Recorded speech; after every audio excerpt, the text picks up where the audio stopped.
नमस्कार. कसे आहात सर्व? मस्त आहात ना? मस्तच राहा. सर्वांना सर्वप्रथम श्री स्वामी समर्थ. तुम्हाला सर्वांना आजचा दिवस खूप छान आनंदाचा आणि आरोग्यदायी जाओ. तर खूप दिवसांपासून ह्या दिवसाची मी वाट बघत होते. ती म्हणजे की स्वामींचा आपल्या प्रकट दिन. आणि प्रकट दिनासाठी खास असं मी स्वामींसाठी काय करू हा खूप डोक्यात विचार होता. ही प्रभावळ तर तुम्हाला माहिती आहे की आपण जे आता मार्गशीर्ष महिना येऊन गेला तर तेव्हा ही प्रभावळ बनवली होती. पण आता ह्या प्रभावळला आणखीन छान कसं बनवता येईल, तर म्हणून या दादाला बोलवलं. तर या दादाला तुम्ही ओळखत असाल. जेव्हा माझी घराची वास्तुशांती झाली होती तर तेव्हा वास्तुशांतीच्या वेळेला ह्यांनाच मी बोलवलं होतं आणि ह्यांनी सुंदर असं सगळीकडे फुलांचं छान सजावट केली होती.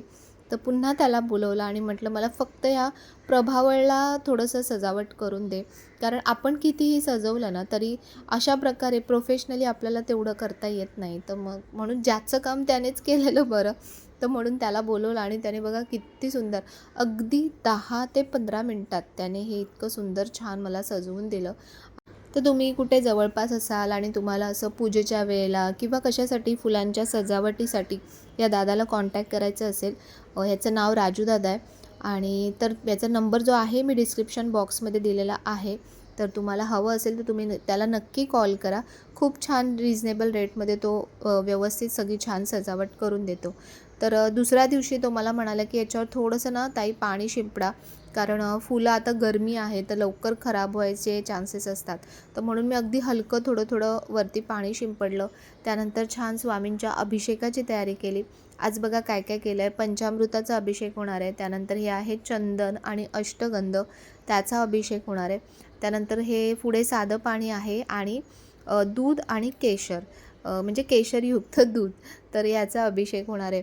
तर अशी संपूर्ण पहिले तयारी व्यवस्थित पूजेची करून घेतली ना की मग आपली खूप सारी गडबड होत नाही. तर म्हणून संपूर्ण जे जे लागतं आहे पूजेला तर ते सगळं मी पहिले नेहमी तयार करून घेते आणि सामान एका ठिकाणी आणून ठेवते. म्हणजे कसं सारखं सारखं उठावं पण लागत नाही. नाही तर मग एक एक गोष्ट आपल्या लक्षात येते आणि मग एक एक गोष्टीसाठी पुन्हा उठावं लागतं. तेवढा आपला वेळही वाया जातो.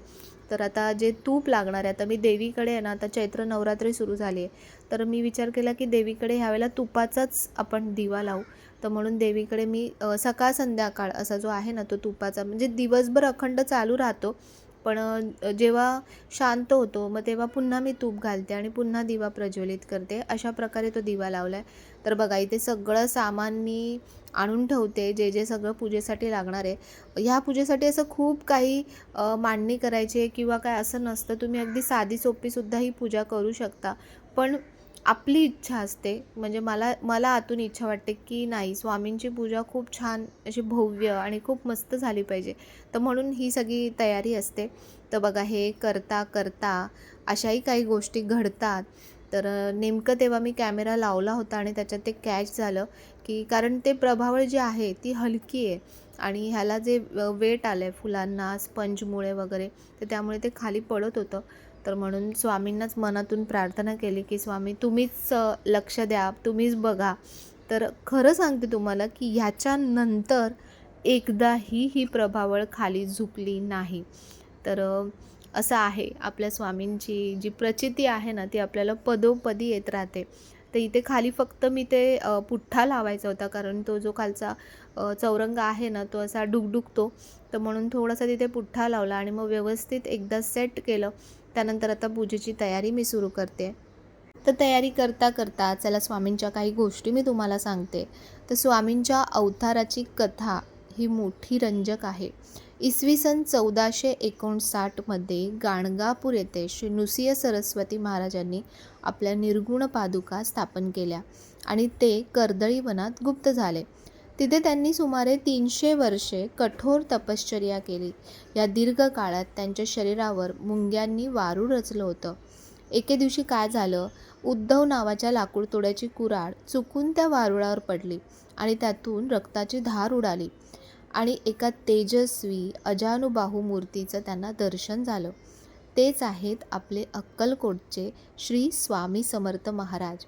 आणि उद्धवाला अभय देऊन स्वामींनी लोककल्याणासाठी आपले भारत भ्रमण सुरू केले.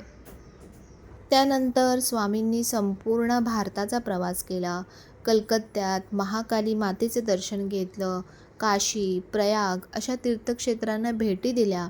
विशेष म्हणजे श्री क्षेत्र त्र्यंबकेश्वर येथे त्यांनी शेगावचे श्री गजानन महाराज आणि शिर्डीचे श्री साई महाराज यांना स्वामींनी दीक्षा दिली असं मानलं जातं. नमस्कार. तर आजच्या प्रकट दिनाच्या, स्वामी समर्थ प्रकट दिनाच्या तुम्हाला सगळ्यांना खूप खूप खूप अगदी मनापासून स्वामीमय शुभेच्छा. आणि आता आपल्या स्वामींच्या पूजेला सुरुवात होते. तर ह्या स्वामींच्या मोठ्या स्वामींच्या मूर्तीवरती अभिषेक नाही करणार आहे मी, तर ती फक्त व्यवस्थित पुसून घेणार आहे. आणि जी आपली छोटी स्वामींची मूर्ती आहे त्याच्यावरती अभिषेक करणार आहे. तर पहिले स्वामींची छान तयारी करून घेते आणि त्याच्यानंतर मग अभिषेकाला सुरुवात करते. आणि प्रकट दिनाबद्दल जी जी काही माहिती मला कळते, माहिती आहे, तर ती मी तुम्हाला व्हिडिओच्या मध्ये नक्कीच तुमच्यापर्यंत पोहोचवण्याचा प्रयत्न करेन. त्यानंतर इसवी सन 1856मध्ये स्वामींचे अक्कलकोटमध्ये आगमन झाले.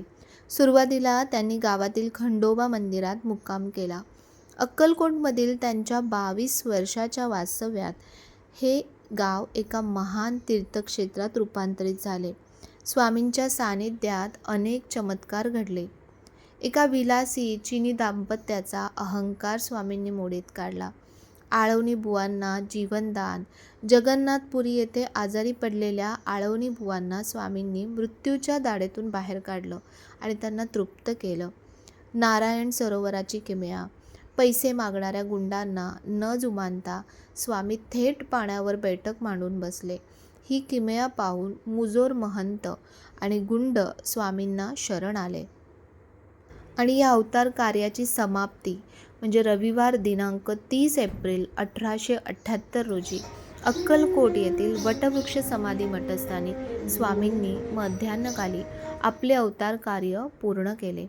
त्यांनी देह ठेवला असला तरी मी पुन्हा कर्दईवनात गेलो आहे आणि आजही भक्तांच्या पाठीशी उभा आहे, ही भावना प्रत्येक स्वामी भक्ताच्या मनात कायम आहे. स्वामी समर्थांचे चरित्र हे केवळ चमत्कारांची कथा नसून ती धर्माचे सत्य स्वरूप आणि भक्ती मार्गाची शिकवण देणारी गाथा आहे. आजही अक्कलकोटला जाणारा प्रत्येक भक्त स्वामींच्या अस्तित्वाचा अनुभव नक्की घेतो. तर अशी स्वामींची थोडीशी माहिती मी तुमच्यासोबत शेअर केली. कारण ज्या स्वामींचं आपण इतकं सगळं करतो, ज्यांच्यावर आपण इतकं प्रेम करतो, तर त्यांच्या बाबतीत ह्या गोष्टी माहिती असणं खूप गरजेचं आहे. तर बघा, स्वामींची आता खूप छान तयारी झालेली आहे. जसं विचार केला होता ना त्यापेक्षा पण सुंदर स्वामी दिसत आहेत. आणि याचं सगळं क्रेडिट आहे ना ममताताईला जातं. इतके सुंदर वस्त्र बनवलेत की काय सांगू, मला म्हणजे शब्द नाही आहेत खरंच. जो मनात आणि डोक्यात विचार असतो की स्वामींना असे वस्त्र असले पाहिजे, असे छान दिसतील, त्याच्या आणखीन पुढे जाऊन ते सुंदर वस्त्र बनवते. म्हणजे स्वामीच तिला ते बुद्धी देत असतील किंवा स्वामीच तिच्याकडून ते काम करून घेत असतील. तर बघा, आपले महाराज किती किती किती सुंदर दिसत आहेत. तर ही मांडणी करून घेतली आणि त्यानंतर मग आता आपले जे छोटे स्वामी आहेत तर त्या स्वामींना मी अभिषेक करणार आहे. तर हे सगळं करताना म्हणजे पूजा करताना आपण श्री स्वामी समर्थ या मंत्राचा जप करत राहायचं आहे. किंवा तुम्हाला तारक मंत्र येत असेल, तुम्ही तारक मंत्र म्हणू शकता. दिगंबरा दिगंबरा श्रीपाद वल्लभ दिगंबरा या मंत्राचे तुम्ही नामजप करू शकता.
स्वामी नेहमी सतत आपल्या सुखात, आपल्या दुःखात नेहमी आपल्यासोबत असतात. तर म्हणून आपल्या महाराजांना आपली कृतज्ञता व्यक्त करण्याचा हा दिवस आहे.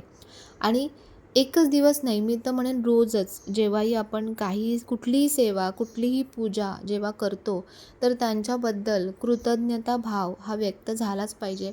नाही की फक्त आपण देवाकडून नेहमी रोज फक्त मागत राहायचं आहे किंवा त्यांना आपले फक्त दुःख सांगत राहायचं आहे यासाठी नाही, तर त्यांच्याबद्दल आभार व्यक्त करण्यासाठी आपल्याला या सगळ्या पूजा किंवा ह्या सगळ्या सेवा जर आपण निस्वार्थी भावाने जर केल्या ना, तर देवाला तुमच्या मनातलं सगळं आपोआप कळतं आणि तुम्ही कुठलीही गोष्ट देवाला सांगण्याची खरंच गरज पडत नाही.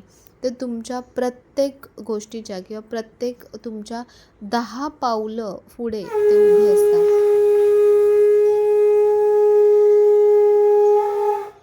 जय सद्गुरु स्वामी समर्थ आरती कर गुरुवर्या रे अकाल महिमा तव चरणाचा मनमायावती देया रे अकल कोटी वास करूया कामिनी अगटित चर्या रे श्रीरामाचे भक्त करूया देवीने भवनया रे जय जय सद्गुरु स्वामी समर्थ आरती कर गुरुवर्या रे अगाध महिमा तव चरणाचा वरमायावती देया रे. तर आपल्या महाराजांना अशा प्रकारे आपण मुजरा करायचा. हा मुजरा कसा करायचा, तर ह्याचा मी एक व्हिडिओसुद्धा शॉर्ट व्हिडिओसुद्धा टाकला होता आणि लाँग व्हिडिओसुद्धा आहे मला वाटतं. तर अशा प्रकारे तुम्हाला जसं जमतं तसं तुम्ही करा. असं काही नाही आहे की अशाच प्रकारे केलं पाहिजे. पण मला खूप भारी वाटतं जेव्हा अशा प्रकारे मी मुजरा करते ना महाराजांना, तर खरंच म्हणजे मुजरा केल्यासारखंच वाटतं. आणि किती मी म्हणजे महाराजांचे, स्वामींचे किती आभार मानू ना तितके कमीच आहेत. तर स्वामींकडे हीच प्रार्थना की स्वामी सगळ्यांना सुखी ठेवा, आनंदी ठेवा, सगळ्यांना चांगली बुद्धी द्या आणि सर्वांचं कल्याण करा.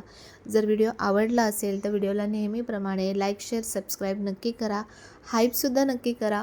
पुन्हा भेटूया अशा छानशा व्हिडिओमध्ये. तोपर्यंत सर्वांना बाय आणि सर्वांना श्री स्वामी समर्थ.